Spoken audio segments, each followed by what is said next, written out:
Bienvenidos todos y todas al canal del McGuffin Educativo. Hacía tiempo que no visitábamos estos lares para hacer entrevista y, bueno, mira, para compensar el tiempo que llevamos sin hacer alguna entrevista, hoy la hacemos doble. Lo hacemos con dos personajes, digo personajes en el buen sentido de la palabra, porque realmente lo están petando con lo que han hecho. ¿Qué han hecho? Pues escribir un fabuloso libro, que es la evaluación formativa. Estamos con Mariana Morales y Juan Fernández. Ahora os los presento, aunque seguro que los conocéis sobradamente. Y lo digo porque estamos hablando del número 1 en ventas. Oye, eso lo tenemos que comentar ya. Pero hay que empezar. Pero antes os hago la presentación. Mariana Morales es consultora educativa independiente, realiza consultoría en instituciones y centros educativos en España y Latinoamérica, además de formación y acompañamiento del profesorado en cuestiones como la observación entre iguales o la evaluación formativa. Ha intervenido en más de 70 centros educativos, casi nada, acompañando regularmente a los docentes en su desarrollo profesional. Licenciada en Filosofía y Letras por la Universidad Autónoma de Madrid, ha sido profesora, eso nos interesa y mucho, claro, de secundaria y bachillerato durante 15 años en varios colegios de Madrid y Barcelona. Mariana, sé bienvenida por primera vez al McGuffin Educativo, a este espacio. Muchas gracias. Muchas gracias, Albert. Venga, y os presento por segunda, tercera, cuarta, quinta vez a Juan Fernández, que ya es un asiduo. Yo casi estoy por adoptarte, sí, adoptarte para la web, para el blog, para todo. Estamos hablando del perfil en redes ProfesMate UK. Ya sabéis que Juan es un crack, lleva una web imprescindible sobre evidencias en educación, sobre todo traduciendo textos de libros anglosajones que no están traducidos al castellano. Estamos hablando de la web investigaciondocente.com. Ya tuvimos una charla en su momento acerca de esa web.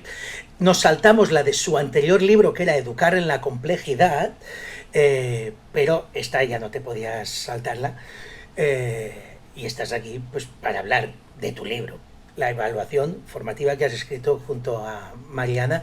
Gracias, Juan, también por tu doble asistencia ya. Te vamos a hacer el pase de oro en breve.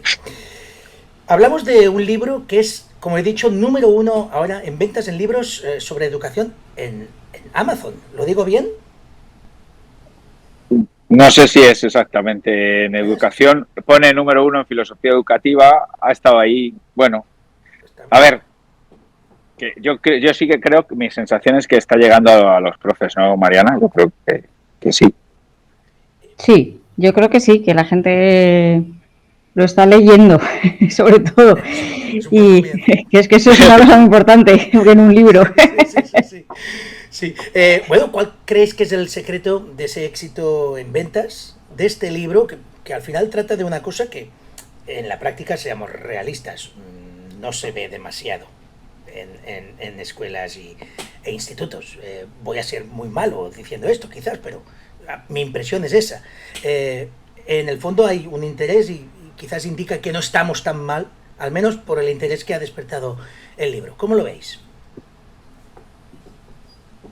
Bueno, yo la verdad es que creo que en esto de la educación basada en evidencias, o más bien del uso de investigaciones en educación, hay cosas que son como contraintuitivas o polémicas, ¿no? O sea, hace poco hablamos de la repetición de curso, se puede hablar de los deberes y un montón de cosas, pero en cambio en esto estamos todos de acuerdo en que la evaluación podría mejorar, ¿no? En que realmente podríamos utilizar algo que tenemos que hacer por narices, es decir, que no nos queda más remedio que hacer, de una forma más útil.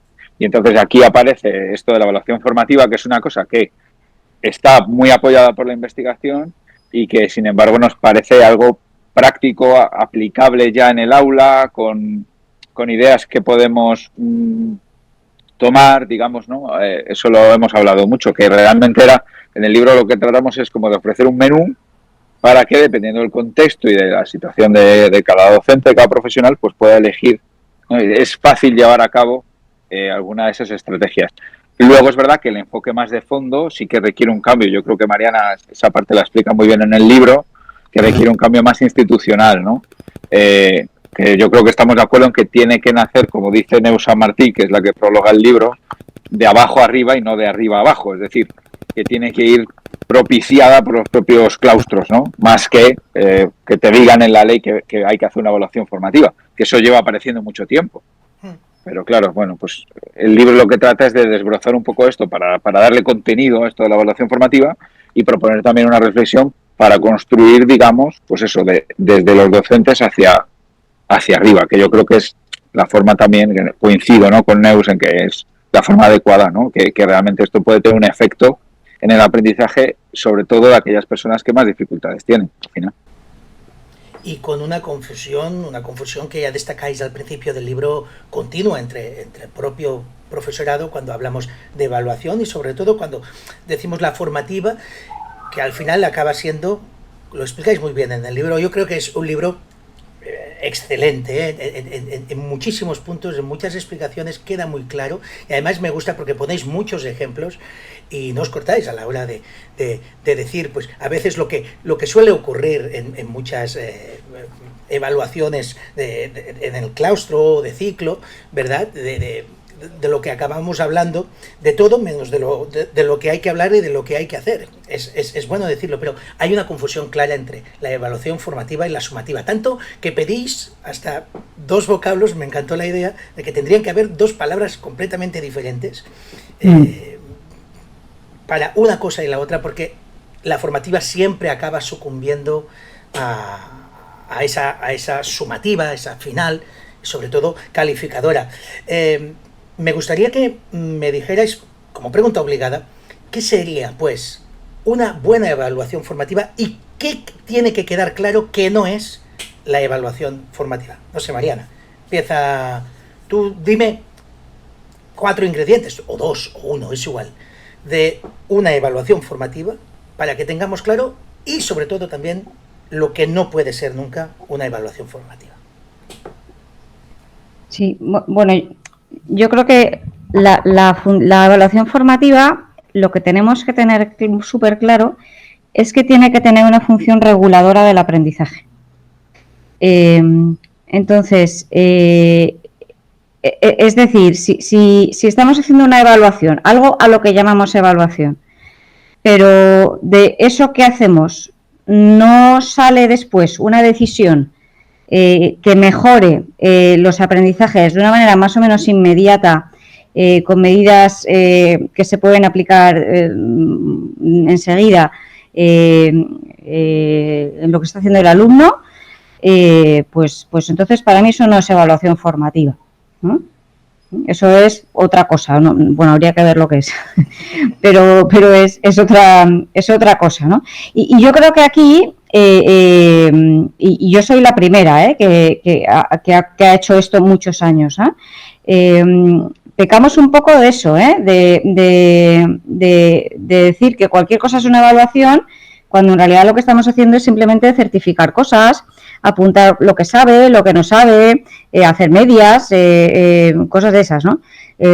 Y claro, la evaluación tiene que llevar a una acción directa sobre el aprendizaje del estudiante, ¿no?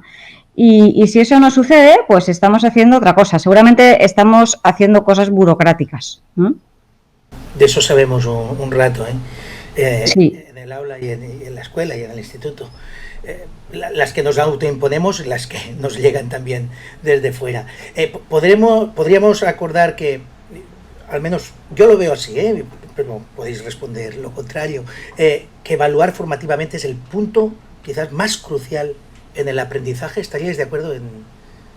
Evidentemente en el menú hay muchísimas cosas, hay que organizar muy bien, hay que hacer muchas cosas, ¿vale?, durante todo el proceso, pero de cara al aprendizaje, la evaluación formativa, ¿estaríais de acuerdo que es crucial, absolutamente crucial? Yo creo que es importante entender la evaluación formativa como algo que sucede no solamente después del aprendizaje, sino también durante el aprendizaje, en la línea de lo que ha dicho Mariana.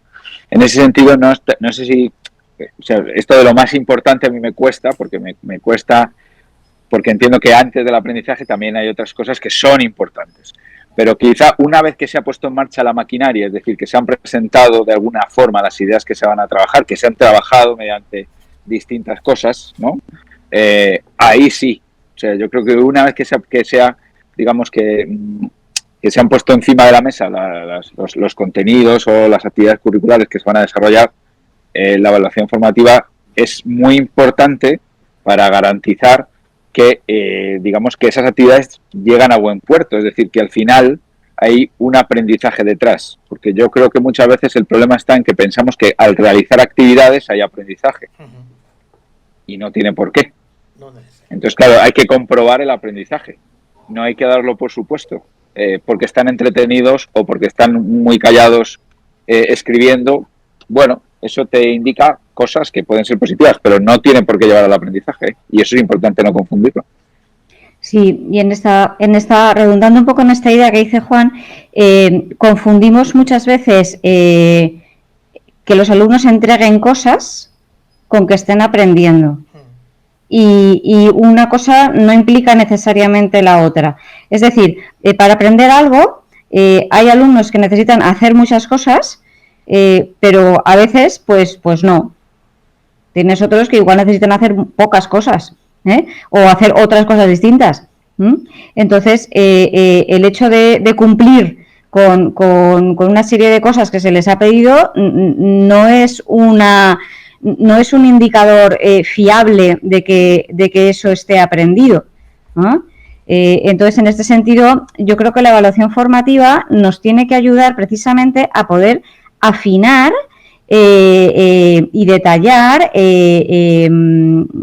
pues si un alumno necesita 3 actividades, o necesita 2, o necesita 2, pero de otro tipo, ¿no? Y a partir de ahí, pues poder ir regulando lo que va aprendiendo y no tenerlo ahí haciendo cosas a lo mejor que ya sabe hacer, o haciendo cosas que son demasiado difíciles para el nivel de partida que tiene, ¿no? Entonces, y aquí es donde está sobre todo la gran dificultad. Yo cuando planteo estos temas a grupos de profesores, esta es la principal dificultad, porque estamos muy acostumbrados a que todo el mundo hace la misma cosa al mismo tiempo. Y todo el mundo tiene que hacer lo mismo.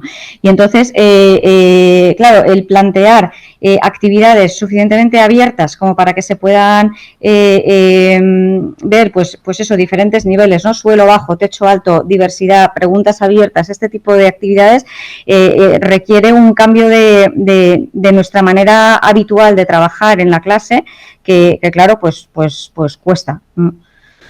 Lógico.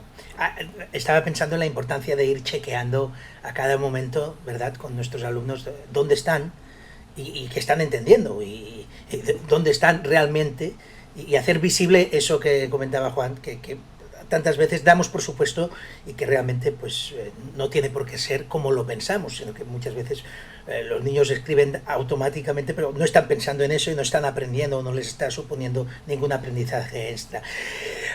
Sé, Mariana, que eres muy crítica con todo el tema de la puntuación numérica, ¿de acuerdo? Entonces, ¿cuánto de fiar es esa calificación cuantitativa? Vamos a ponerla en solfa, ¿de acuerdo?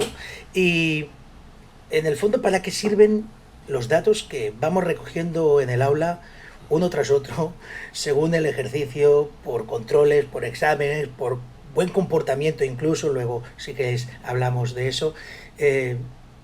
Hacemos se nos ha ido Juan, pero seguro que vuelve en breve. Suerte que te lo estaba preguntando a ti.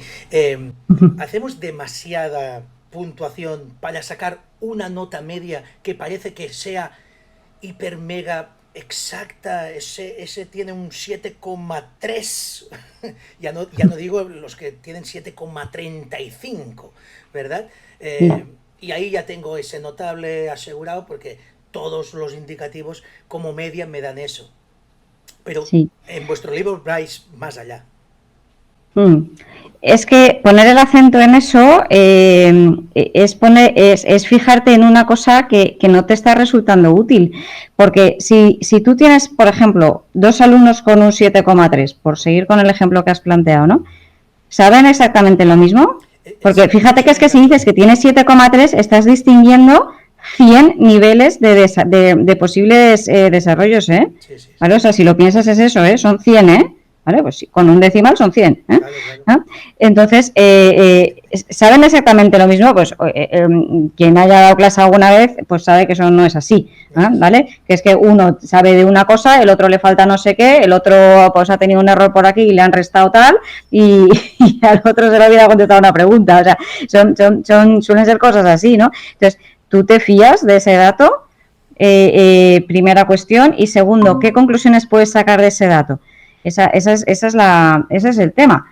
Si el dato no tiene detrás un significado muy detallado de lo que hay detrás, pues realmente no te resulta útil para tomar decisiones sobre el aprendizaje, que es lo que queremos hacer. O sea, para hacer una media, pues sí, es útil, pero ¿tú quieres hacer una media o quieres que el alumno aprenda más? Entonces, yo creo que hay que hacerse la pregunta correcta, ¿no? ¿Vale? Y luego, por ejemplo, y he visto muchos sistemas de recogidas de datos, de datos numéricos, pues que luego pues haces un algoritmo, metes ahí una fórmula y tal, y entonces pues te sale una calificación, ¿no? Yo soy muy crítica con eso porque es que los he visto por dentro, esos sistemas, y sé que dentro de esos sistemas tienes datos de calidad muy buena, ¿no? Y tienes datos que son pues de la calidad pues francamente dudosa, o sea, y todos ahí mezclados porque el sistema no distingue, no te dice estos datos son mejores, pues no sé qué, estos datos son peores, pues los quito, no, o sea, eso tienes que decidir tú como ser humano, eso no lo va a hacer la máquina, ¿no? Y entonces pues claro, por eso además también soy muy crítica en utilizar esos sistemas, porque creo que al final perdemos un poco el sentido y el norte de lo que estamos haciendo. Me pareció una reflexión en el libro magnífica en ese sentido, y ya os digo, de este libro he sacado mucho para reflexionar sobre mi propia práctica. Ya os lo dije en privado, os lo agradezco por hacerme pensar, y sin duda, os lo creáis o no, tomé muy buena nota, y ya para el año que viene van a haber cambios en el aula, os lo aseguro. Te entrevistaremos a ti el año que viene, a ver qué has hecho. Al final, a ver cómo ha ido, ¿no? Pero no te vamos a poner una nota, solo vamos a valorarlo cualitativamente. Me vais a hacer sumativa. Vamos a por los 3 pasos que comentáis de la evaluación formativa.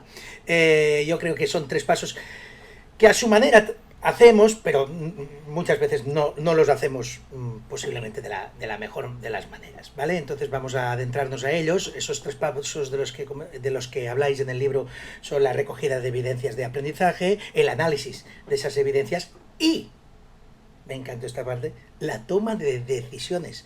Es algo que siempre me llamó la atención desde que empecé a trabajar en esta profesión, y es que se hacía evaluación y todo continuaba igual. Y recuerdo haber preguntado en algún claustro en mi juventud, cuando lucía melena y todo eso, el haber dicho, oye, pero ¿no tendríamos que cambiar algo? Y el silencio por respuesta en esa ocasión, ¿no? Es que son cosas como obvias. Vamos a empezar con la primera, lo que es la recogida de evidencias. ¿Cómo sería una recogida de evidencias válida? Es decir, tenemos que llenar un cuaderno, como hemos dicho, ya no de notas, porque la ponderación final pues es la que es, pero tampoco me indica exactamente qué ha aprendido y qué no ha aprendido. Por tanto, si queremos evidencias de qué ha aprendido y qué no ha aprendido, ¿cómo hacemos esa recogida de evidencias de una manera que sea, practicable, ¿vale? Práctica en el aula. No sé quién quiere empezar con ese melón. Bueno, o sea, yo antes de la recogida de evidencias me parece importante la parte del modelado y la clarificación de los criterios de éxito. Quizá yo lo que más ha cambiado mi práctica, en torno a la evaluación, o sea, leer cosas de evaluación formativa, lo que ha cambiado mi práctica es esencialmente en ese punto. Es decir, no mandar actividades que yo no tengo claro cómo debe ser el resultado final. Bueno, a veces pensamos que lo tenemos claro, pero no lo tenemos claro, ¿no? Entonces, el hecho de usar modelos para clarificar criterios de éxito a mí me ha ayudado mucho, primero para ponerme en el lugar del alumnado y saber qué problemas va a tener, para guardar ejemplos de lo bueno y de lo menos bueno, y para poder discutir por qué un trabajo es bueno o no. Y creo que ahí se abre una vía muy importante para que todos en el aula entendamos de alguna forma hacia dónde nos dirigimos, ¿no? Que muchas veces vamos, o a mí me pasaba al menos, que vas totalmente a ciegas, ¿no? Y tampoco tienes claro muy bien qué pinta tiene que tener el trabajo final o, como decíamos antes, qué se supone que he aprendido haciendo este trabajo. Claro, una vez que empiezas con eso, ya eso te ayuda en la obtención de evidencias, porque la obtención de evidencias ya no es una pesca de arrastre, digamos, como a veces hacemos, sino que es una comparación, por ejemplo, una comparación con un modelo.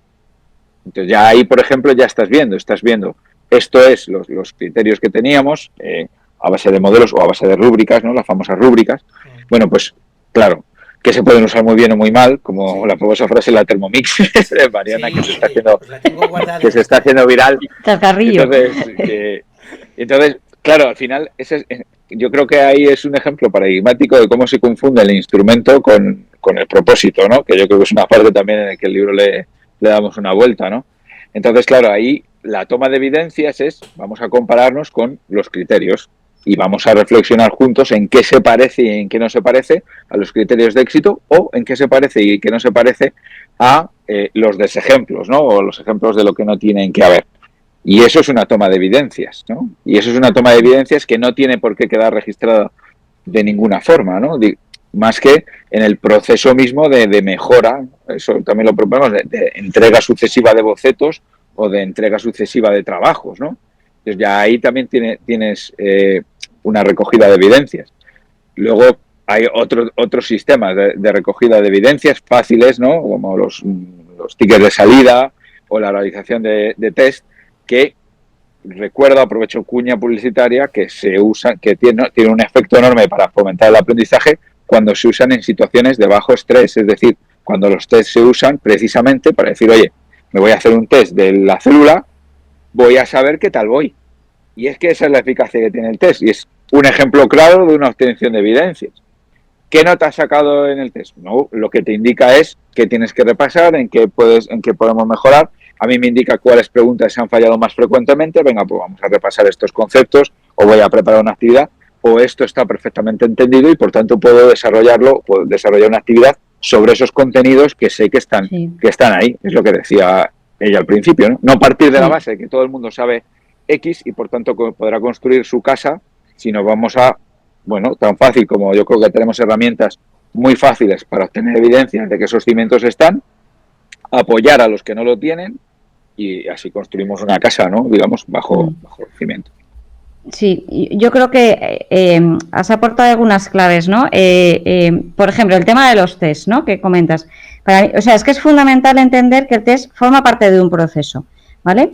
Y que no es el final de un proceso, ¿vale? En el cual ya cierras y ya tengo tal nota y ya dio muy buenas, paso al tema siguiente, no. Sino que el test te sirve para decir, oye, pues este punto y este punto y este punto ya me lo sé bien, creía que me lo sabía bien y resulta que no, ¿sí? Y en cambio este y este tenía dudas y efectivamente el resultado me muestra que sigo teniendo dudas. Y entonces, ¿qué voy a hacer a partir de ahí? Estoy planteándolo como estudiante. Entonces, ¿qué voy a hacer a partir de ahí? Pues tengo otra oportunidad para volver a repasar esas cosas, para mirarme el vídeo que me ha dicho la profesora de no sé qué, para hacer tal actividad, para que me lo vuelvan a explicar, yo qué sé, pues según lo que sea, ¿no?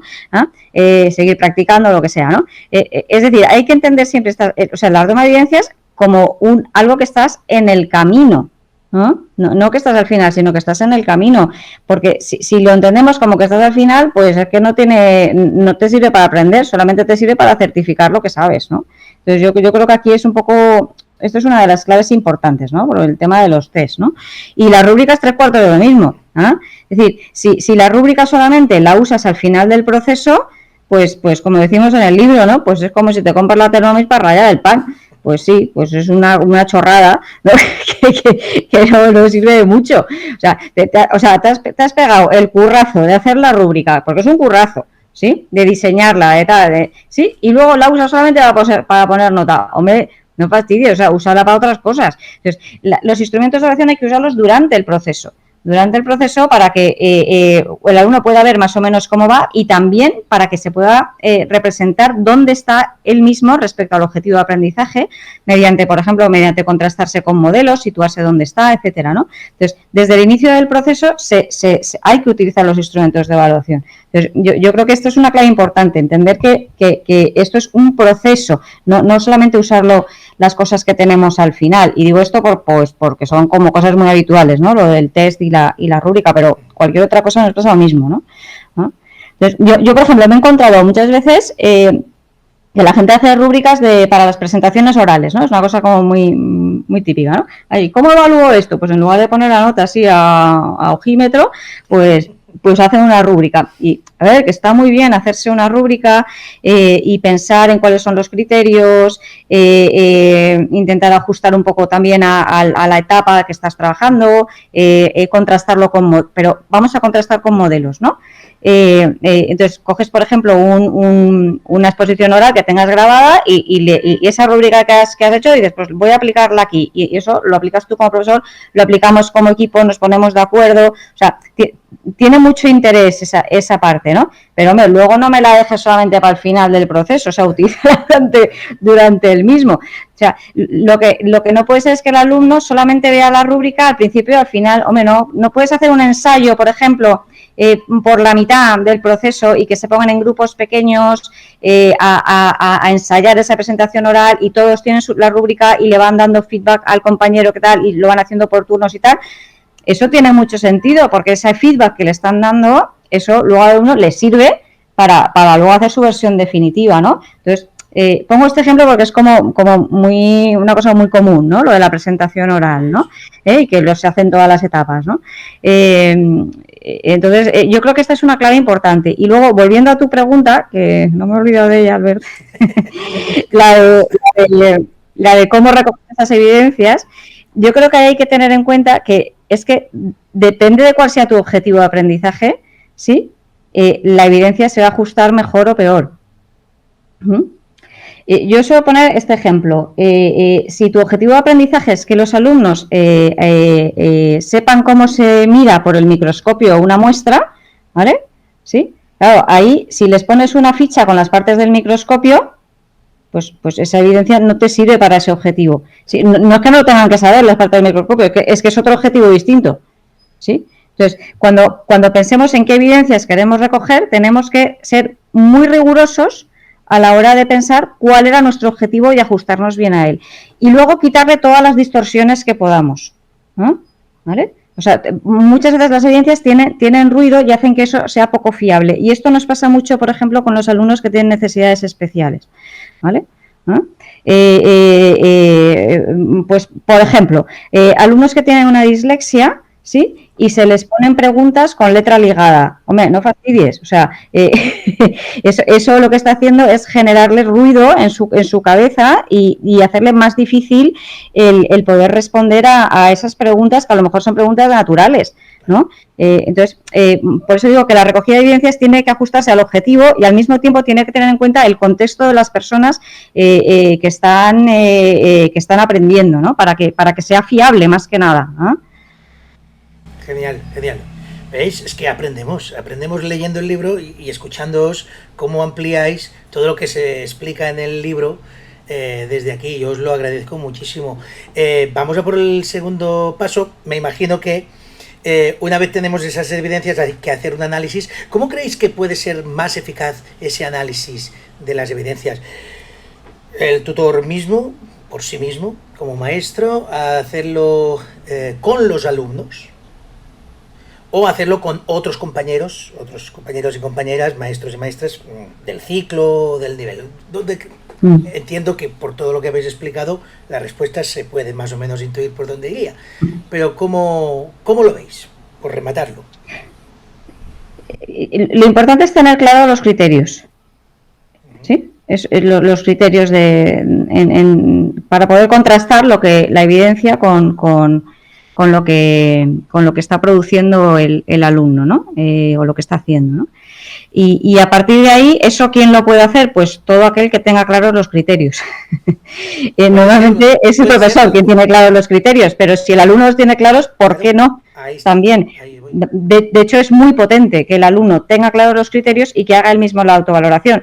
¿Por qué? Pues porque le estás ayudando a aprender. ¿Vale? Y está desarrollando esa competencia, pero para llegar a ese punto pues hay que hacer todo un camino de interiorizar los criterios, y lo que ha comentado Juan del tema de los modelos, pues es para mí es un tema que mira que es una cosa sencilla de hacer, sí, y el cómo lo pasamos un poco por encima y los efectos tan fabulosos que tiene quien lo probó. Es que luego dice, yo esto no lo voy a suprimir por nada porque me está dando unos resultados espectaculares, y yo lo he visto esto muchísimas veces con profesores, con grupos de profesores que le dices, probad esto, tal, y entonces lo prueban y dicen, joder, pues no pensaba yo que esto fuera esos resultados, porque se quedan muy sorprendidos, ¿no? Sí. Es un cambio de calidad en el resultado y en el proceso bestial. Posiblemente no se han hecho modelos porque se suele seguir el libro de texto, donde no se expone de manera explícita esos modelos, ¿no? Tienes que irlos a buscar tú, y lo bonito que es ir guardando modelos de excelencia de años anteriores, ¿verdad? Para, en el fondo, decirle al alumno, tú puedes hacerlo, es decir, alguien de tu misma edad lo hizo en años anteriores, ¿no? Ahí está genial todo eso. Yo quería añadir una cosa que es importante y que mencionamos en el libro, que es eso, que la autoevaluación y la coevaluación funcionan si los criterios están claros. Entonces, muchas veces se iguala evaluación formativa a poner a los chavales a hacerse autoevaluaciones. Venga, hala. Entonces, claro, pero que está basado en una percepción, pues eso, logímetro. Entonces, el libro es una crítica al ojímetro en cualquier punto. Mi ojímetro sobre mí mismo y mi ojímetro como docente. Es que, en el fondo, es lo mismo. Yo intuyo que lo he hecho bien. ¿Qué nota te pondrías? Un 7. Pues vale, muy bien, pero ¿basado en qué? ¿En qué te basas? Bueno, pues me baso en que no me voy a poner un 5 ni me voy a poner un 10. Por tanto, si preguntamos en qué, ¿no? Como se sabe que si preguntamos del 1 al 10, 7 va a ser lo más normal. Pues claro, ahí por eso es importante el trabajar por criterios, porque muchas veces nos lanzamos a hacer cosas que bien hechas son muy potentes, pero las hacemos de una forma en la que los criterios no están claros. Y si los criterios no están claros, lo que muchas veces pasa es que se convierte en un concurso de popularidad, ¿no? Y a veces pasan cosas feas, y esto vamos, que yo lo he visto porque yo lo he hecho mal, y se convierte en un concurso de popularidad. Estoy poniéndote una nota, un número, asignando un número a lo bien que me caes, cosa que en el fondo es bastante terrible. Y ya, bueno, ya que estamos con este tema, yo lo que me parece que ayuda mucho, además de saber tener muy claros los criterios, es quitar la nota del proceso.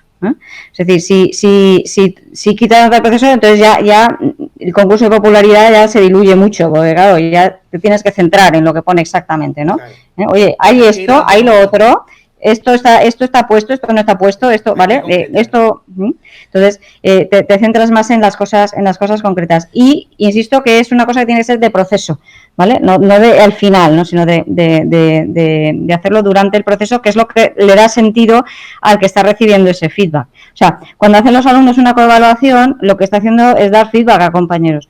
El feedback tiene sentido cuando luego puedes hacer algo con él. Si luego no tienes oportunidad y no tienes tiempo de hacer nada con ese feedback, pues ¿para qué se lo das? O sea, que es un poco tonto, ¿no? Sí. O sea, dedicarle tiempo a eso. No, es que a veces, además, decimos, es que vamos muy agobiados de tiempo y tal. Bueno, ¿a qué estás dedicando el tiempo? O sea, vamos a dedicarlo a cosas útiles, no a cosas que no tienen sentido, porque el alumno no se lo da ese sentido.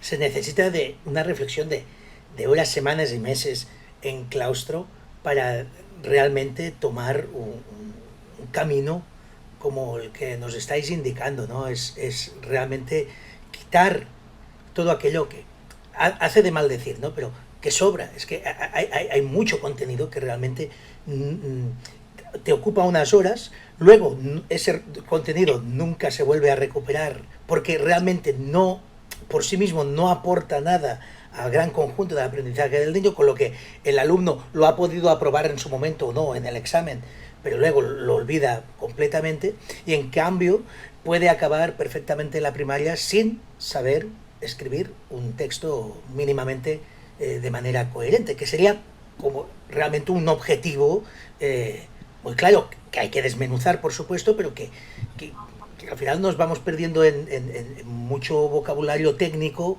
de tipo gramatical o de otro tipo y no entramos a lo que decís, a trabajar el proceso de perfeccionamiento de esa escritura, que Sí. acaba el curso como lo empezó prácticamente, porque no ha habido Sí, eso esa regulación durante el proceso, ¿no?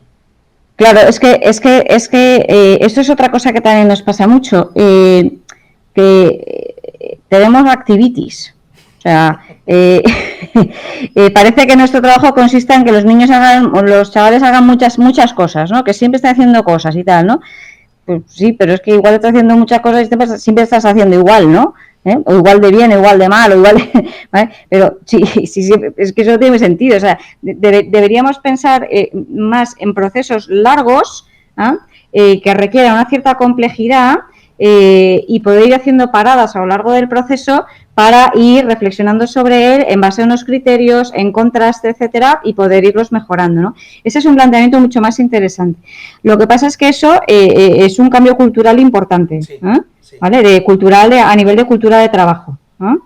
Y seguramente, pues bueno, hay cosas que no están remando a favor, ¿no?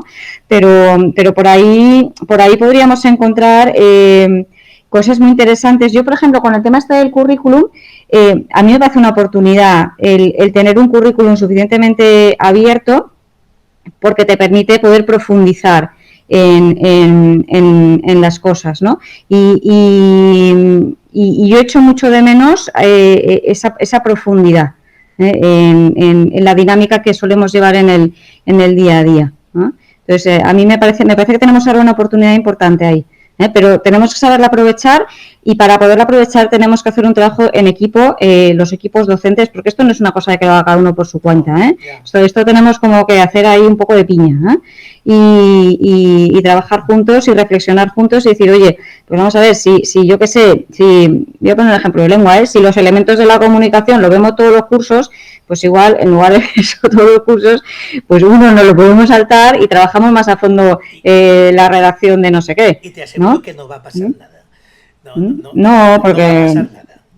Claro, y luego hay muchas cosas que son reiterativas, ¿no? Y a ver, que cierta reiteración también va bien porque te vas recordando y evocas, y hay cosas que van bien, pero lo que no puede ser es que eso vaya a costa de la profundidad en los aprendizajes, ¿no? Porque realmente hace falta una profundidad. Completamente de acuerdo. Y aparte de lo que dices, es que se necesita esa reflexión también para hacer esa tría, ¿no? Es decir, escoger qué es lo que vemos que puede ser realmente importante y puede apoyar a todo ese proceso global y largo del que hablamos y qué es lo que es más accesorio. Oye, si hay tiempo de hacerlo, se hace, y si no, no va a pasar nada. Es decir, es que no va a pasar nada, no va a afectar. Podemos mejorar, seguir mejorando en ese proceso de lectura, de escritura, ya que hablamos de lengua, magníficamente, enfocándolo con mucha más práctica, muchos más modelos de excelencia y mucho más apoyo por nuestra parte a la hora mientras lo están haciendo. Me encantó una reflexión. También hay muchísimo que hacer en la cultura de centro, algo que trabajamos en el libro, es verdad que no daba para introducir, ¿no? Todo profundizar en lo que nos gustaría, pero es evidente, porque en el fondo esto de la evaluación formativa también nos toca a nosotros, es decir, pues elaboras una memoria al final de curso donde estás poniendo teóricamente lo que hiciste en octubre y cómo fue la excursión, que ya ni te acuerdas de dónde fueron, ni de cómo salió, ni de nada, ¿no? Entonces, y evalúas ahí en junio y luego en septiembre recoges la memoria y te dicen, no, bueno, pues ahora... O sea, en el fondo la forma de trabajo también, como organización, ¿no? Como claustro, también muchas veces es muy poco formativa en ese sentido, ¿no? Pues tenemos formas de trabajar efectivamente en las que, venga, ¿quién hace el acta hoy? Venga, pues te toca a ti. ¿Y qué es el acta? Pues no sé, una cosa que uno rellena, pone copia, pega del anterior y es que esto es así. Pero hemos hecho el acta, pues nos hemos quedado tranquilos. Vale, ¿ha servido de algo? Pues no ha servido de absolutamente nada. Pues bueno, pero había que hacer el acta. Entonces, claro, has cumplido, es cultura del cumplimiento. Pero esto permea más allá, entonces nos atrevemos a sugerir un poquito en el libro de, oye, esto a lo mejor también habría que pensarlo, porque esto que decimos y que siempre pensamos de nosotros respecto al alumnado, también podría hacerse de respecto al centro en su conjunto, ¿no? Y también que todos tengamos unos criterios claros, ¿no? ¿Tú qué hace el jefe de estudios? Pues no tengo ni idea, lo que hacía el anterior. Ah, y el anterior. Sí, pues el anterior siempre era el que pedía los autobuses para las excursiones. Bueno, pues yo también lo hago, ¿no? Y va así. No está claro qué hay que hacer en cada uno, quién. Y esto nos pasa, ¿no? Entonces, claro, también yo aprovecho esto para que a la hora de leer el libro, sobre todo equipos directivos, pues también puedan decir, oye, pues esto en el fondo también es una forma adecuada de trabajar entre nosotros, ¿no? Es mucho mejor evaluar, digamos, lo que estamos haciendo durante el proceso que no llegar a sistemas burocráticos de recogida de información final para salir del paso, ¿no? Que es un poco a veces lo que sucede y es bastante triste, por lo menos para mí. Yo creo que para muchos, estoy de acuerdo contigo, y a eso llegamos a unas juntas de evaluación donde a veces hay que tomar decisiones si no se han tomado antes. Y me encantó una reflexión, me sentí muy identificado. Cada uno tiene sus pecadillos, ¿verdad? Y comentáis que las decisiones que tomamos tienen que circunscribirse a la escuela. A nuestro ámbito de actuación, a ver. Exacto. Es decir, yo no puedo ir a unos padres y decirles, mira, el Jordi, por decir, no va bien en esto, te tendríais que apuntarlo a un repaso. Ya he cumplido. Es como una... Me pegó un bofetón en la cara, ese ejemplo, no porque sea lo único que hagas, pero lo haces cuando un niño necesita... Eso lo hemos hecho todos. Lo hemos hecho todos. Por supuesto que no es lo único, afortunadamente no me voy a sentir tan culpable como para pensar que es lo único que yo he hecho por ese niño, ¿no? Pero en el fondo sí que ves que es una manera de decir, el centro no puede hacer nada con esto. Oiga, mire si fuera se lo arreglan. Esto es terrible, porque como centro tenemos que ser la solución a esos problemas de aprendizaje de ese alumno. Me pegó un bofetón esa pequeña reflexión sencilla, directa. Es que en el fondo yo esto lo hilo con... O sea, yo creo que hay una tentación de, digamos, de utilizar esto de las evidencias siempre como para las cosas que nos gustan. Claro, pero hay una serie de evidencias que nos toca los... No, pero hay una serie de evidencias que son unívocas, es decir, que me parece que tienen poca interpretación y que deberían de tocarnos los pies. Y que a mí me parece bien, esa es la función y por eso a mí esto me apasiona, porque en el fondo me cuestiona profundamente. Entonces, hay un estudio sobre las actividades extraescolares y las horas de refuerzo que pasó, como pasa el viento, fue uno de estos melones que se abren y se cierran en el espacio, ¿no? Como un partido de rugby, el melón se abre y se cierra y ya está, y pasó. Pero claro, en el fondo lo que está cuestionando el sistema vive y vivimos, ¿no? Asumiendo que existen actividades de apoyo que son de pago y que ocurren en academias y que vienen a solucionar problemas. Claro, en el fondo esto es muy llamativo. Si te pones a pensarlo un poco, es muy fuerte. Es muy fuerte. A mí nos parece fuerte. Estamos asumiendo una realidad paralela que está quitando las... perdón, Juan, es que estoy pensando... No. Voy a ser muy mal, pero quiero ser práctico y quiero ser real con lo que vivo. Los alumnos que van mejor en inglés en primaria son los que van a la academia de inglés fuera. No es por el inglés que aprendan. Voy a ser malo aquí, pero... No, y eso distorsiona un montón luego muchos datos que se venden como... Por eso, porque al final te dicen, es que aquí hemos sacado se han habilitado no sé cuántos niños, han sacado no sé qué, la prueba externa de la comunidad sobre el bilingüismo. Claro, nos ha fastidiado porque el 98%, claro, enmascara también muchas cosas de las que están sucediendo. Sí. Porque en el fondo hay un factor de confusión enorme que es la cantidad de gente que recibe apoyo extraescolar. Entonces, claro, aquí hay un tema muy grande. Y precisamente por eso, porque tenemos que ser capaces de reflexionar en torno a datos que nos dan, que nos dicen, oye, esto es importante, lo que se está diciendo aquí es grave, ¿no? Y entonces, de cara a las juntas de evaluación, claro, es lo que decía Mariana al principio. Aquí la propuesta es, ¿qué hacemos con esto? O sea, la junta de evaluación debería ser como un momento de pararse y, vale, con toda la información que tenemos en este punto, ¿cómo podemos ayudar, al menos, en general, a cada grupo y B, a aquellas personas que necesitan más? Es decir, macro y micro. Vamos a ver, bueno, pues este grupo a lo mejor tenemos que, entre todos, trabajar pam. Y luego con estas personas hay que poner medidas para que solamente con lo que sucede aquí ocurra, ¿no? Yo creo que además es muy importante y cada vez estoy más convencido que el tiempo lectivo es oro. Es oro. O sea, el tiempo lectivo es oro. O sea, es el momento es el tiempo que tenemos. Es el tiempo que tenemos, exactamente. Exactamente. Eso es. Entonces hay que aprovecharlo. Hay que aprovecharlo y hay que dirigirlo. Con perdón, el ejemplo de mi hija, para no salir de casa, y el de mi hijo. Ellos han ido a su academia de inglés y van 2 días a la semana, hora y media. En el fondo acaban haciendo 3 horas en la academia de inglés. No son más horas que las que han dado en los cursos de primaria y luego de ESO y bachillerato. No son más horas. No es que vayan cada día y hagan una inmersión en inglés de 6 horas seguidas y, hombre, así cualquiera. No.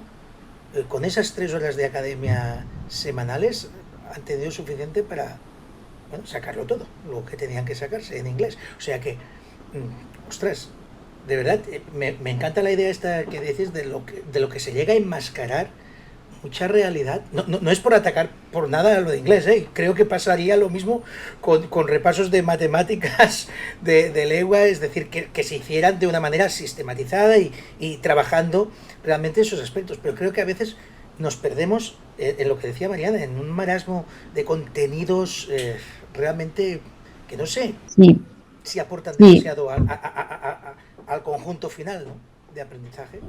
No lo sé. Yo creo que de verdad que tenemos que centrarnos en las decisiones que tomamos en nuestras clases. Está claro que los alumnos que tienen esas clases extraescolares, sea de lo que sea, pues tienen ahí un extra que no tienen los demás. Está claro que los alumnos que tienen unas familias con un capital cultural importante y a todos los niveles, incluso a nivel de vocabulario, Sí. es que eso hay estudios sobre ello además, es que se nota.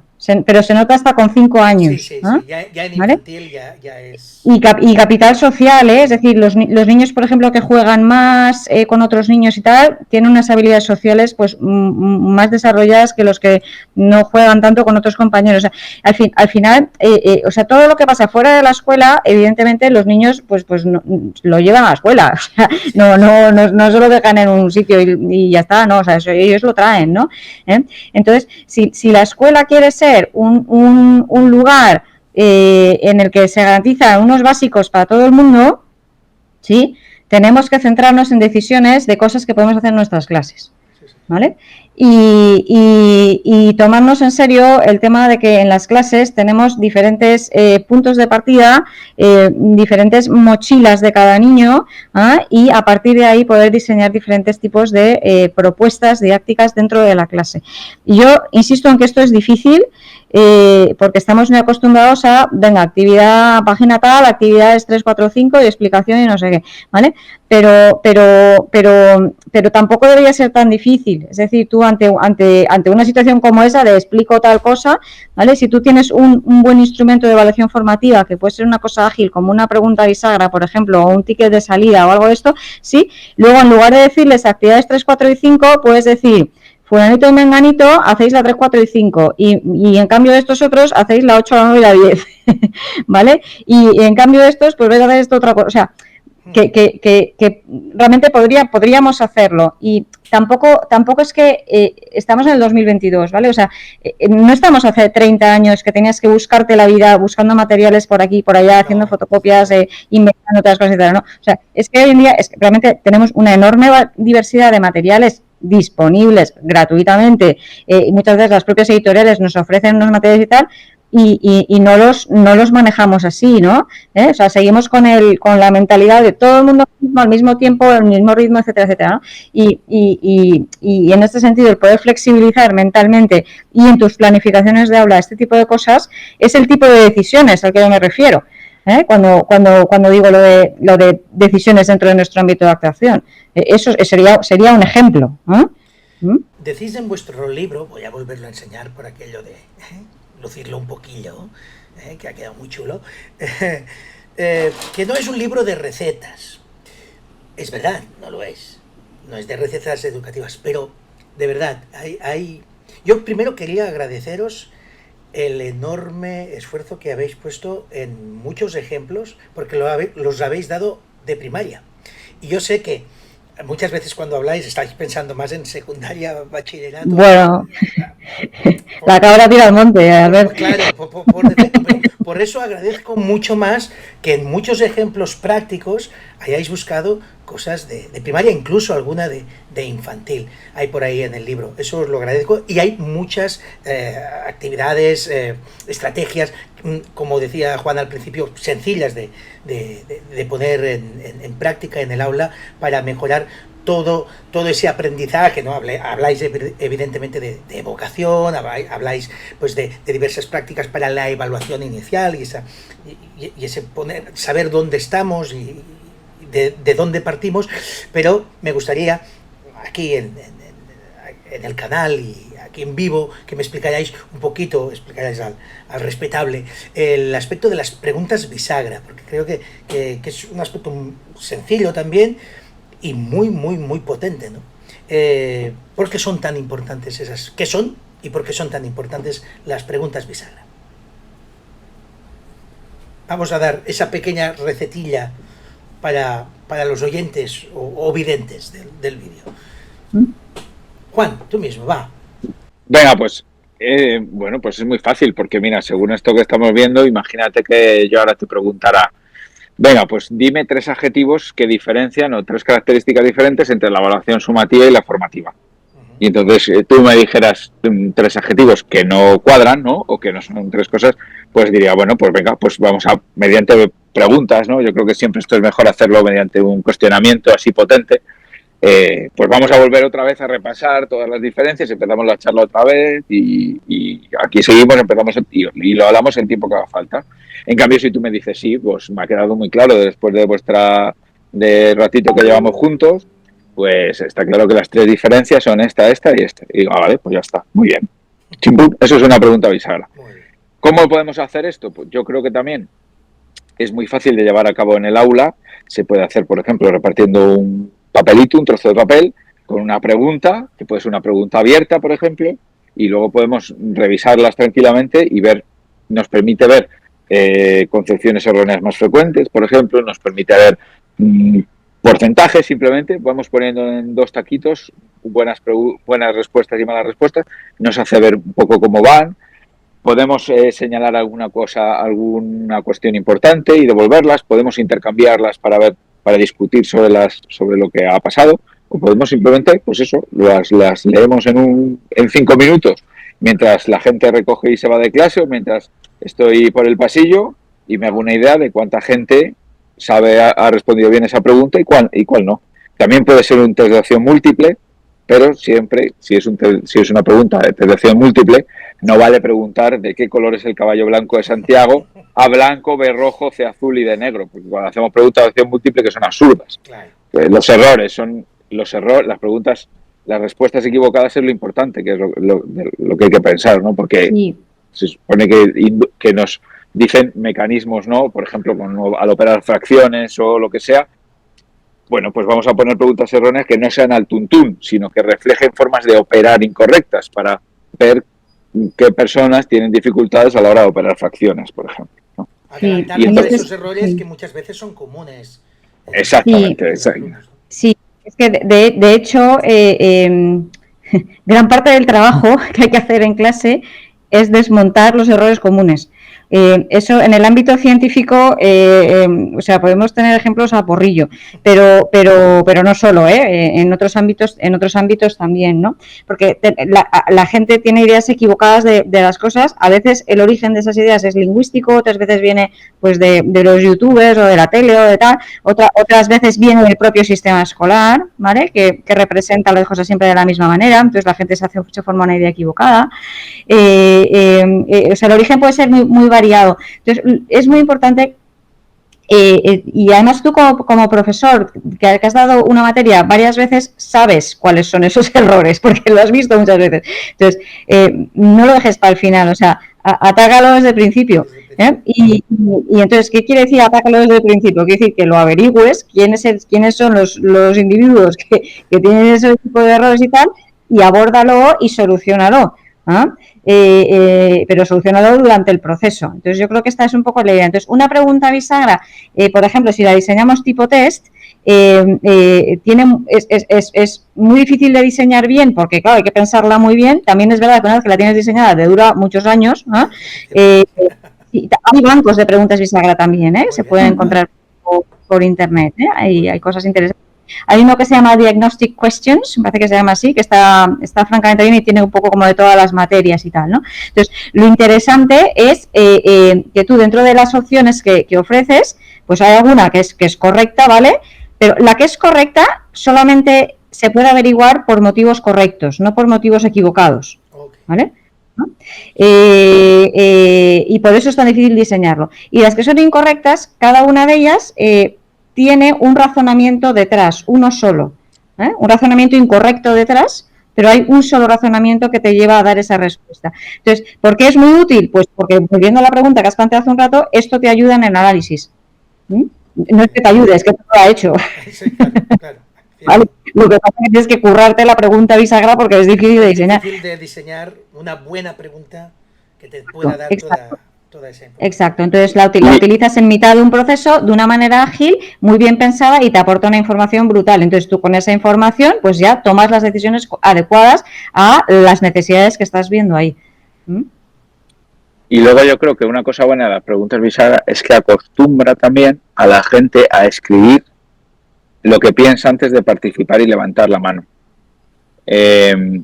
Porque yo creo que ese proceso ayuda a acostumbrarse, digamos, a no participar al tuntún, ¿no? Sino elaborar, digamos, un poco más la respuesta. Yo eso lo veo mucho también. O sea, cuando preguntamos una cosa y obligamos como a escribirla, la profundidad de las respuestas y la estructura cambia. Sí. Y se ven cosas que no se verían simplemente en una participación oral. Sí. Eso me parece interesante. Sí. Depende un poco de lo que estés tratando de averiguar, pero si quieres una cierta profundidad, desde luego la gente necesita tiempo para pensar.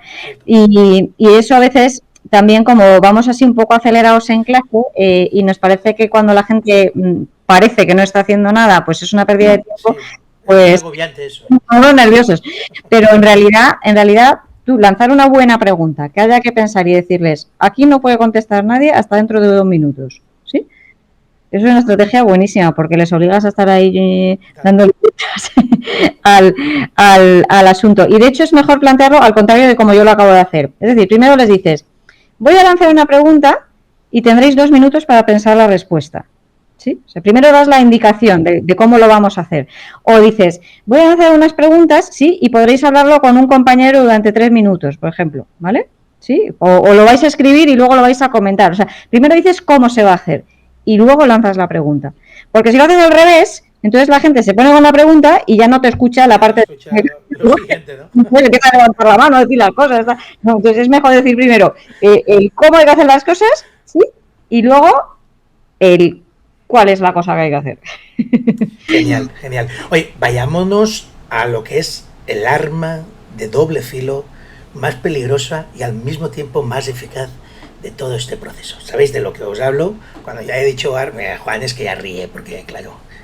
Del feedback, ¿verdad? ¡Bien! A ver, estaba un poco perdida. Bien, mira, os lo he hecho en plan bisagra. Es que he leído, el último artículo que he leído del feedback era precisamente los efectos perversos del feedback. Por eso me ha venido a la cabeza rápido. Por lo del doble filo, ¿no? Exacto, ese doble filo. Es decir, el feedback sabemos que bien hecho tiene una eficacia maravillosa, tiene unos resultados geniales, pero no tan bien hecho, que incluso puede ser el momento en que se haga lo que ya sea una mala elección, pues tiene incluso todo lo contrario. No es que nos sume, es que incluso puede llegar a restar. Entonces nos movemos en un terreno muy pantanoso con el feedback. Yo sí quisiera que al menos de manera muy resumida, quien quiera que se lea un poquito el libro, lo compre y se lo lea, que ahí está todo el spoiler, pero vamos a dar como un tráiler de qué aspecto tiene un mal feedback, qué es lo que hay que evitar cuando intentamos hacer un feedback, que siempre se hace con la mejor intención del mundo, por supuesto, pero a lo mejor estamos errando el tiro, porque qué aspecto tiene un mal feedback y cuál sería el aspecto de un buen feedback. En líneas generales, y lo dicho, de manera pim pam pum, ¿eh? No sé si Juan... Mira, por ejemplo, uno que enlazado con lo que ha dicho Mariana me parece muy interesante, darlo demasiado pronto. Porque hay veces que lo que hay que hacer es un tiempo de struggle, ¿no? De lucha, de quiero enfrentar, de darle al coco, de estoy aquí intentando resolverlo, entonces tú vas a dar feedback antes de tiempo, ¿no? Entonces, eso hilándolo con lo anterior. Y luego yo creo que también, aquí lo hemos dicho, tiene que ser criterial, no personal, ¿no? Es muy interesante cómo feedback positivos pueden tener efectos negativos, ¿no? Por ejemplo, decir a alguien, esto suele pasar mucho además con estereotipos y roles de género, ¿no? La niña es que es muy buena, tiene muy buena letra, entonces ese es el feedback. Es muy trabajadora. Es muy trabajadora, sí, es muy sonriente. Eso es muy común, es muy sonriente. Digamos que pues todo lo que lleve el verbo ser y sí, por mal camino. Y en cambio los chicos, pues, ¿no? Claro, es un desastre, es desordenado, sí, ¿no? Entonces, claro, todo eso habría que intentar cambiarlo, ¿no? Es que no promueve el aprendizaje ni siquiera cuando son cosas buenas, porque da la sensación de que son... Esto, ¿eh? Es que esto es sí, una cosa que no promueve el aprendizaje mucho cuando se dice. Ni cuando son cosas buenas porque transmiten la idea de que hay como habilidades o características estáticas e inmanentes a tu ser, que naciste con ellas y que por tanto no las puedes perder, ¿no? Y el problema es que cuando no, inevitablemente todos cometemos errores, entonces cuando cometemos errores parece que estás como traicionando a aquello que te hacía, bueno, hay una historia psicológica bastante gorda detrás, entonces es mejor el feedback que sea enfocado al proceso, ¿no? Un feedback del proceso. Cosas muy concretas de lo que esté pasando. Claro, exactamente. Sí, yo creo que aquí, pues siguiendo un poco el tópico, menos es más. Sí, o sea, más vale poco y bueno que mucho y malo. Exacto. Más vale pronto que tarde. Sí, y también más vale poco y bueno que mucho y bueno, ¿eh? O sea, es mejor que sea poco, ¿no? En general, o sea, ir como al grano, me refiero, ¿eh? ¿Vale? Más que nada porque es que te vas a pegar el currazo de darle un montón de feedback y te va a escuchar la tercera parte, entonces no te compensa. Mira, aquí si hay alguien que en todo esto, lo que está que habrá, os conozco, pensando, claro, ¿y cuándo hago todo esto? ¿Cómo hago todo esto? Es que esto es lo de siempre. Una cosa que sabemos que es tremendamente ineficaz es hacer anotaciones en los cuadernos y los exámenes. No se los leen, no, esto está tremendamente estudiado. Los buenos miran su nota y nada más. Los malos miran su nota y nada más. Es decir, no sirve de nada llenar un cuaderno o un examen de rojo porque en general no se percibe una mejora, no se percibe la asimilación de lo que ahí está escrito. De hecho, hay muchísimos estudios en Reino Unido, en el mundo anglosajón, que son no more marking. Y marking no significa poner notas, sino corregir pim, pam, porque es que no sirve. Entonces, muchas veces nuestro trabajo es llevarnos cuadernos a casa, que esto todos lo hemos vivido, ¿no? Y corregir y llenar las anotaciones. Yo solamente, como reflexión, pregúntate hasta qué punto la persona objetivo lee y asimila lo que le estás poniendo en el cuaderno. Si hay cambio luego a partir de esas sí hay cambio. Y no lo hay. No lo hay. En general, como siempre hablamos claro, en general. Siempre hay alguna maravillosa excepción, pero no nos confirma la regla ni mucho menos. Es interesantísimo lo que comentáis sobre la nota numérica, que se lleva todo el protagonismo y como el feedback desaparece absolutamente. El resumen que hacéis en el libro es que en el fondo el feedback tiene que suponer poco trabajo para el maestro y mucho más para el alumno. Cuando, como comentáis ahora, suele ser al revés. Es decir, te llevas los cuadernos, estás 3 horas ahí corrigiendo como un poseso, poniendo todo tipo de marcas que luego el alumno ni tan solo se va a leer. Y no es porque, porque tú te quedas más tranquilo y te piensas que ya con eso ya has hecho el trabajo. Sí, y con toda tu buena voluntad además, sí. Y yo esto lo he hecho, Claro. Entonces, bueno, pues yo creo que aquí hay que hacerle una reflexión sobre el tema. Sobre todo que muchas veces es que tampoco se entiende, es decir, y esto, insisto, que me voy a mis propios casos, es que sí, efectivamente, es que yo también lo he hecho. Este párrafo, sé más analítico. Ya, pero si supiera cómo ser analítico, claro, es que es el problema. Ya lo habría hecho, ¿no? Claro, Claro. no, tienes que vincula más con las ideas fundamentales de la evolución. Ya, pero Sí. ¿cómo? O sea, ¿cómo? Sí. Es que hacemos observaciones generales que en el fondo pasa también con las rúbricas, que si las leemos Sí. no Es queda difícil exactamente claro. diferenciar. Claro, habla con claridad. Bastante, poco, mucho. Sí, sí, claro, Claro. dices que Pues vale. sí, solo Es como si cambian le dices, estos adverbios o cambian claro, algún Claro, tilde. esto está muy limpio, bastante, poco o mucho. Hombre, Sí, pues eso va a solo depender un es. poco, ¿no? De tu Claro. criterio de claro. limpieza, ¿no?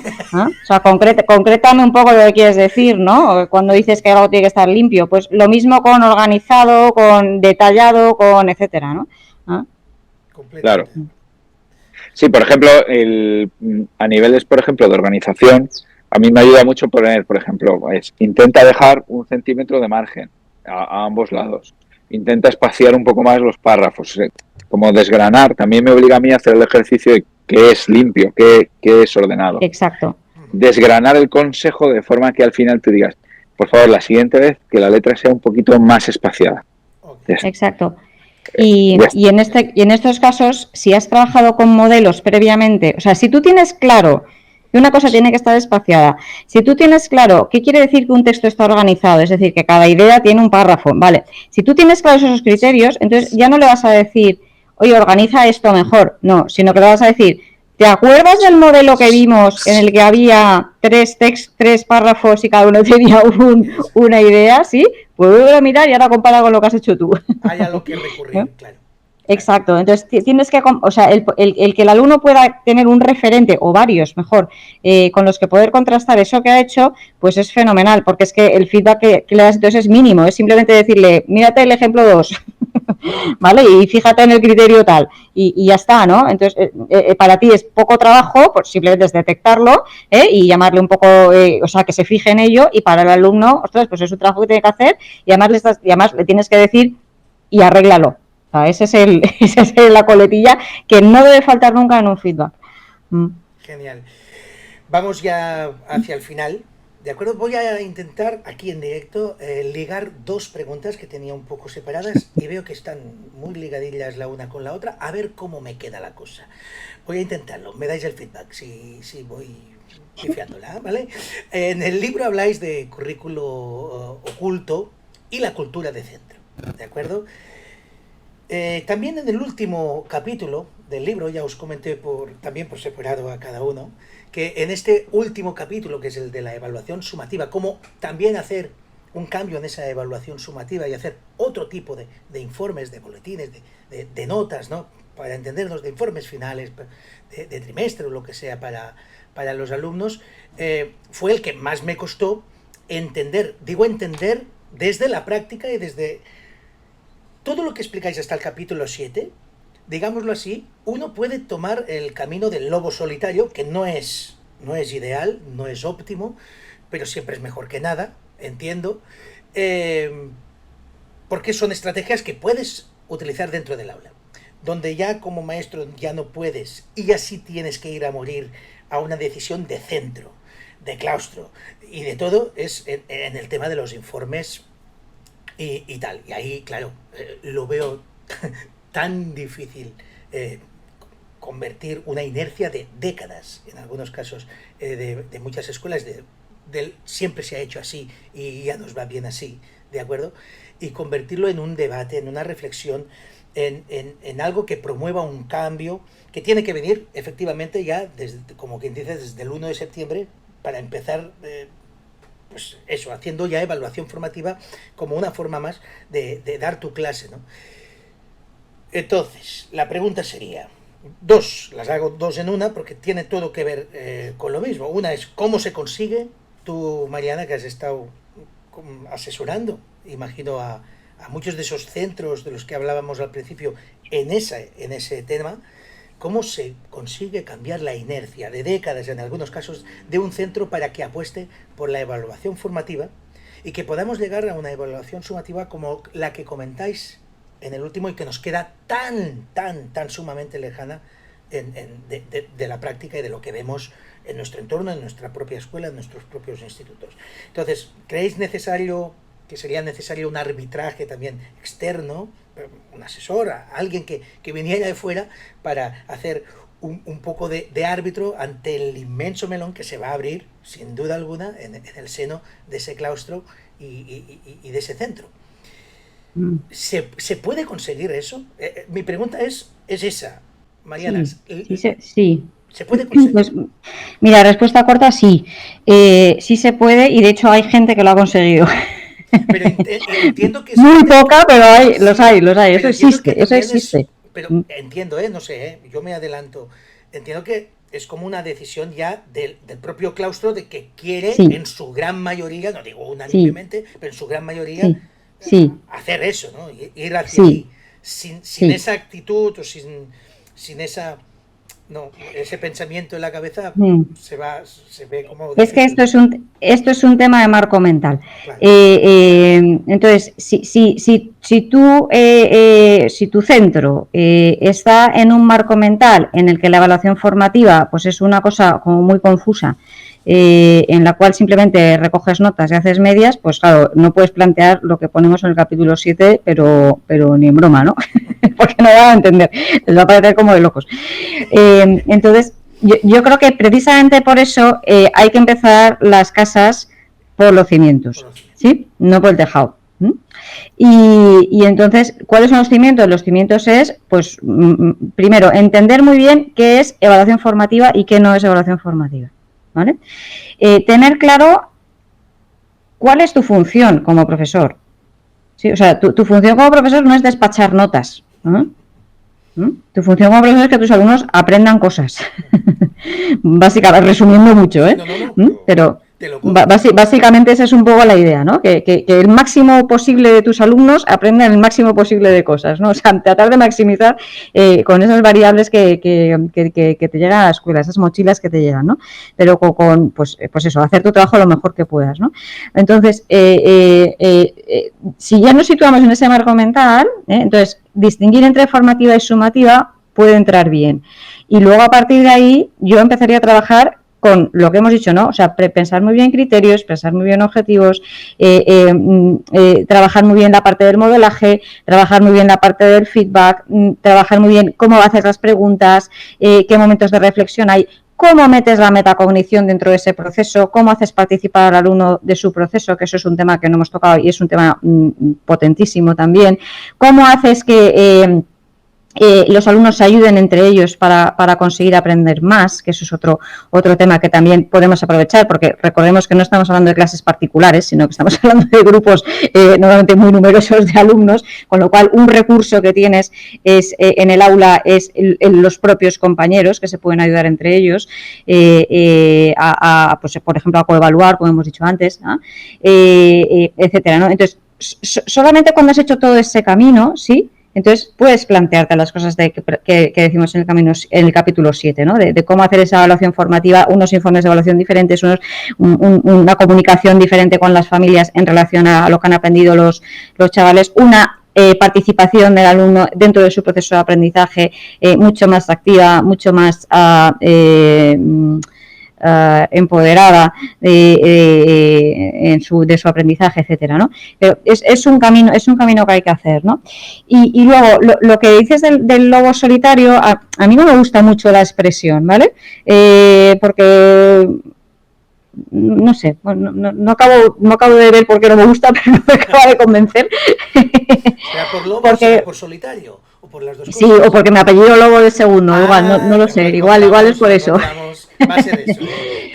Pero en el fondo estamos hablando de una profesión que tiene una parte bastante solitaria, ¿sí? Porque culturalmente es así, o sea, estás dentro del aula y estás ahí solo normalmente, entonces pues es una cosa que tienes que asumir, ¿no? Lo cual no quiere decir que hagas las cosas a tu bola, ¿vale? Sino que es conveniente que haya una coordinación y que haya una reflexión conjunta, ¿sí? A mí me gusta el tema de plantear, o sea, cuando se plantean cambios en los centros, pues que se haga conjuntamente, ¿vale? Es decir, que sean los equipos de profesores los que se hagan las preguntas, los que se traten de contestar, los que se traten de ayudar entre ellos, etcétera, ¿no? Y traten de encontrar respuestas, ¿no? A veces lo que sucede es que la gente encuentra soluciones de compromiso, ¿vale? Y dicen, bueno, pues ni muchos deberes ni pocos deberes, vamos a hacer la mitad de los deberes, o la media de los deberes. Vamos a ser serios, ¿no? O sea, ¿qué dice la investigación sobre el tema de los deberes? Y vamos a orientarnos por eso, ¿no? ¿Vale? Pues con esto pasa lo mismo, ¿no? O sea, ni muchos repetidores ni ninguno. A ver, ¿qué dice la investigación? Porque a lo mejor no es la media lo que tenemos que hacer, ¿sí? A lo mejor si la investigación dice con mucha claridad, que por cierto lo dice, que la repetición no es nada buena para el alumno, pues igual tenemos que tender a eso, buscando alternativas, evidentemente. ¿Vale? Creo que es donde está, ya que has sacado el tema, creo que es donde está quizás el punto más problemático, ¿no? Es decir, estamos completamente de acuerdo, es que la evidencia es muy bestia en contra de la toma de decisión de hacer repetir a alguien, y quizás falla una clarificación de cuál es la alternativa, ¿no? Una alternativa Exacto. que sea eficaz. Claro, no una alternativa que tampoco vaya a aportar ninguna solución, ¿no? Sí, lo que pasa es que la gente quiere recetas, ¿eh? Y yo me he encontrado muchas veces eso, no quiero una solución rápida, no, pero es que los problemas complejos no suelen tener soluciones sencillas, suelen tener soluciones complejas. Eso, y en las soluciones complejas, no, y aquí es donde vamos al lobo solitario. El lobo solitario, por sí solo, no creo que encuentre una solución compleja, ¿sí? O sea, las soluciones complejas las tenemos que pensar entre todos, ¿no? Y entonces ahí es importante decir, oye, vamos a hacer evaluación formativa en el cole, pues muy bien, venga, vamos a centrarnos en una cosa que vamos a hacer todos, ¿sí? Por ejemplo, lo de los modelos, pues venga, vamos a hacerlos, pero vamos a hacerlo todos, por lo menos una vez, ¿sí? Entonces lo hacemos, lo compartimos, lo hablamos.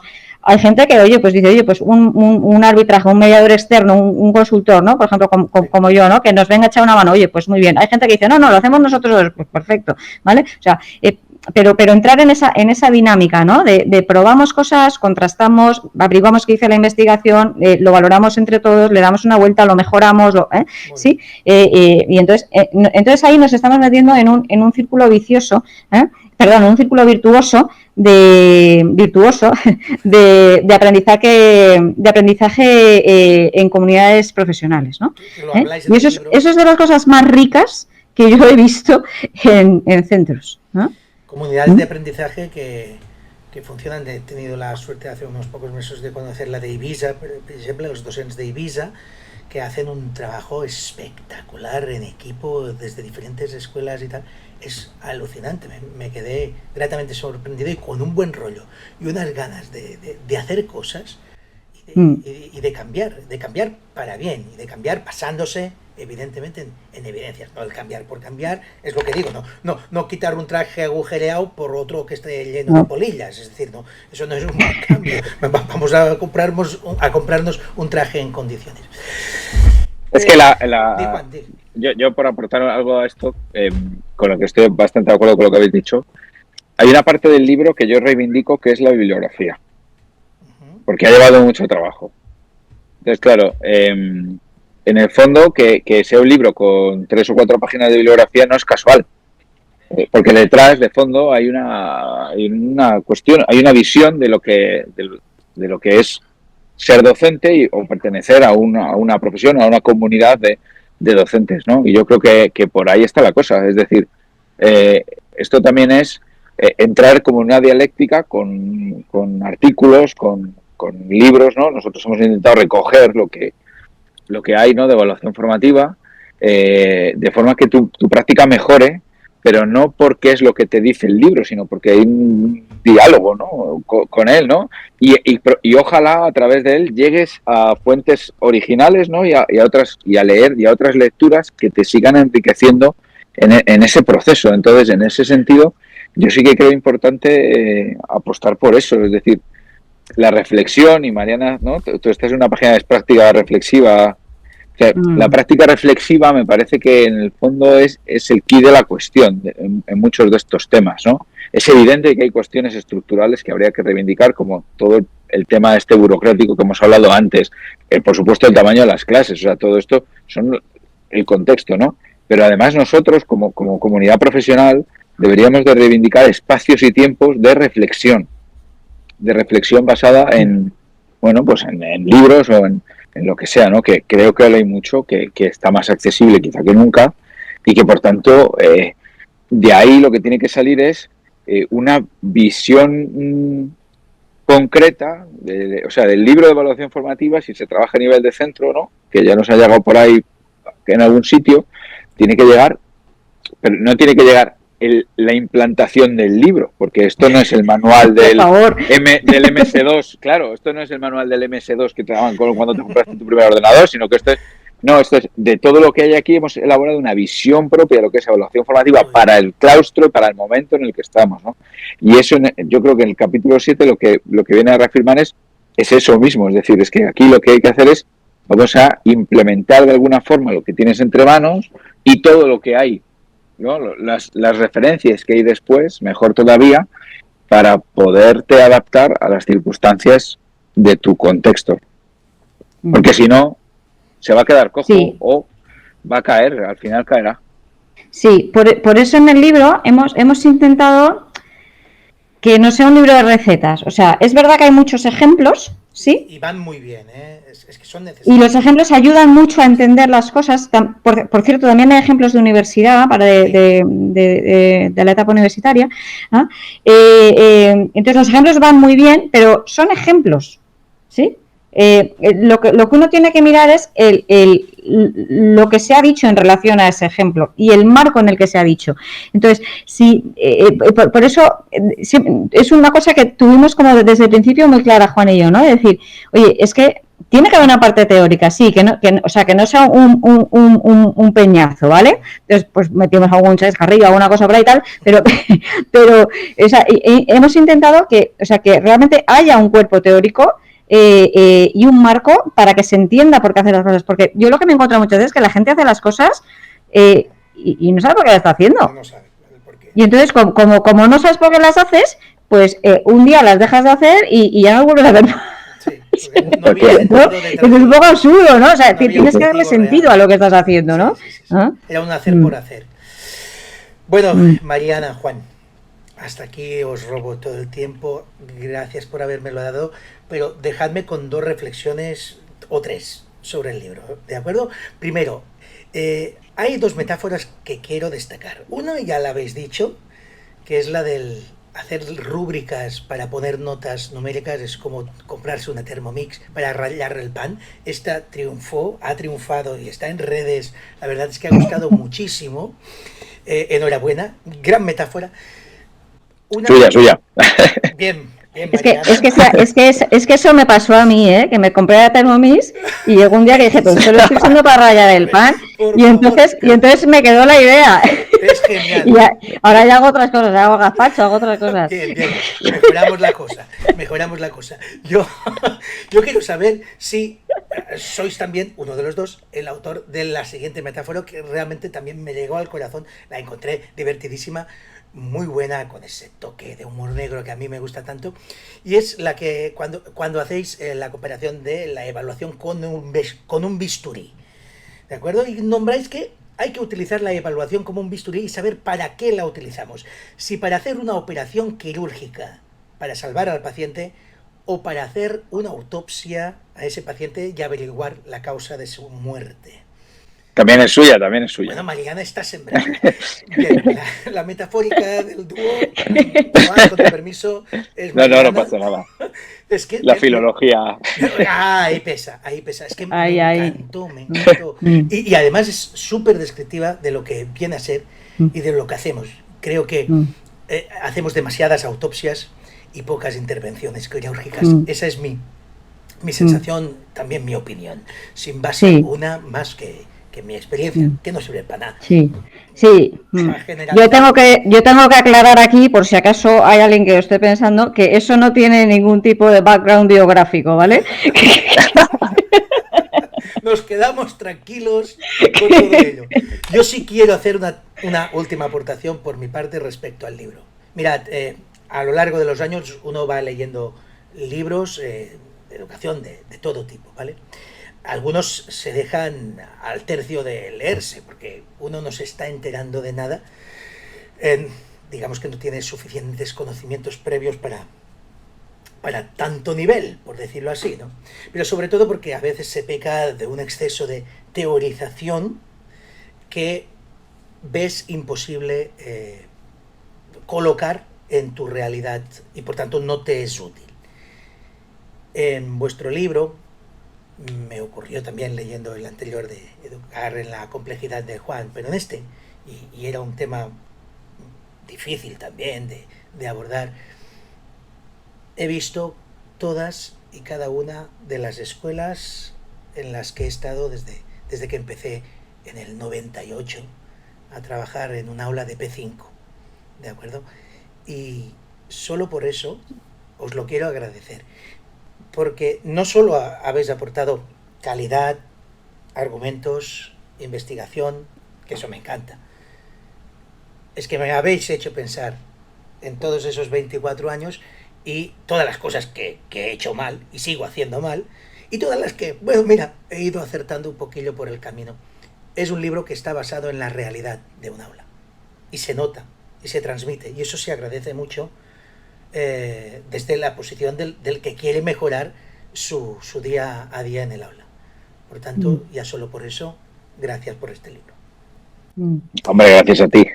No, gracias a ti, Albert. Sí. Yo creo que también te lo has mirado mucho, el libro. Sí, sí, es verdad. Me lo he mirado.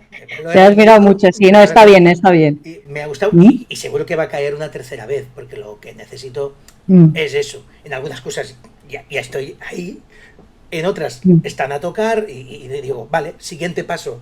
Me habéis iluminado diferentes ramificaciones de eso que ya hacía, y en otras, pues a lo mejor son sueños, digamos, más lejanos, que no sé si ya me voy a jubilar antes de verlos realizados o no, pero oye, está bien saber que existen también y que pueden ser una realidad en un futuro. Nada más, quien quiera Muy saber bien. más y mejor, aunque no sé si lo superan, hay que comprarse el libro, hay que comprarse el libro. Prólogo de Neus Sant Martí, maravillosa, bueno, qué persona crucial en todo el tema de la educación y la evaluación formativa, y unimos vuestros nombres a la biblioteca del honor educativo. Bueno. Os lo habéis ganado, de verdad. Os lo habéis ganado. Bueno, que sea un libro práctico y que a la gente le inspire, esa es la idea. Yo, si el libro envejece pronto, pues me alegraré, de verdad, sinceramente me alegraré, porque, joder, qué bien. Bueno, estaremos ahí. Y si no, pues bueno, pues que vaya más despacito, pero que vaya caminando, que es lo importante. Que vaya caminando, sin duda, lo está haciendo y muy velozmente. Juan, Mariana, gracias, porque además es julio, estamos medio de vacaciones, sé que odiáis que diga esto, porque no lo estamos en absoluto ninguno de los dos, pero un saludo sí, las empieza hoy, así que gracias por este final, para mí, hoy sí, de curso. Un abrazo a los dos y esperemos repetir. Muy bien, pues nada, Albert, muchísimas gracias también, un placer. Muchísimas gracias, Albert. Pues buen verano. Buen verano a todo el mundo. Volveremos más o menos en breve, porque nos queda aún una entrevistilla este verano que también va a dar que hablar, pero lo dejo ahí, en el aire. Nos vemos por aquí, por el Maguffin Educativo, y en todas las webs, redes sociales que queráis sobre educación guiada por la investigación científica. ¿Ok? Hasta la próxima. Adiós.